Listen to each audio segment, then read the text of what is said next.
America का जो दबाव है वो चीन पर नहीं चल रहा है। चीन ने दो टूक मना कर दिया और हमारे पर 50% टैरिफ लगाया, पहले धमकी दी।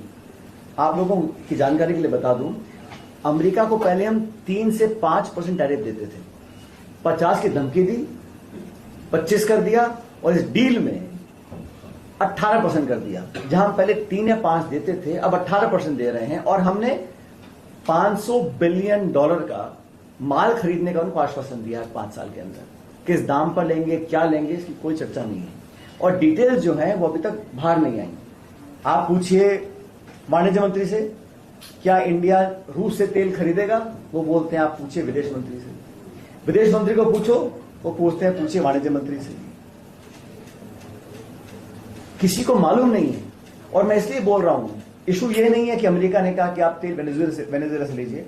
वेनेजुएला का जो तेल है उसकी विस्कोसिटी बहुत ज्यादा है, हैवी है वो, उसको लाने में, उसको प्रोसेस करने में अलग तरह की टेक्नोलॉजी चाहिए, बहुत पैसा चाहिए। लेकिन किसके दबाव में? इस देश में हम लगभग 85% हमारी एनर्जी नीड्स को हम इंपोर्ट करते हैं। हमें देखना पड़ेगा कि हमको क्या सूट करता है, transportation cost, source of fuel, transportation और पॉलिटिकली हमें क्या सूट करता है। अगर हमें सस्ता तेल रूस से मिल रहा है तो किस दबाव में हम उसको मना कर रहे हैं। मैं इसलिए इस बात को रेखांकित कर रहा हूं कि इस डील के अंदर बहुत सारी चीजों को ताक पर रखा गया है। सबसे पहले तो हमारा किसान वर्ग है। जैसे मैंने कहा, महाराष्ट्र में यहाँ पे कितने कपास के हमारे किसान भाई हैं, सैकड़ों लोगों ने, किसानों ने आत्महत्या करी क्योंकि वैसे ही वो मार्केट से कम्पीट नहीं कर पाते हैं। और अब बांग्लादेश को पाबंद कर दिया है।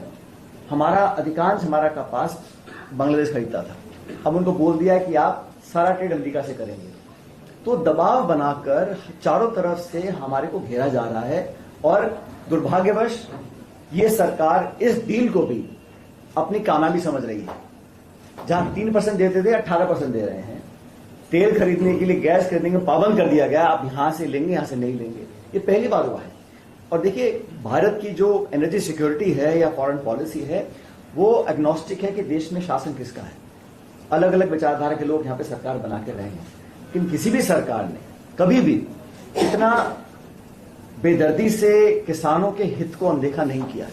और मैं किसानों के लिए इसलिए बोल रहा हूं क्योंकि ये जो सरकार है, इसने पिछले 11-12 सालों में अपना पूरा ध्यान, अपनी पॉलिसी मेकिंग, अपना बजटरी एलोकेशन किन लोगों के लिए समर्पित किया है? चंद वो लोग जो संसाधन वाले हैं।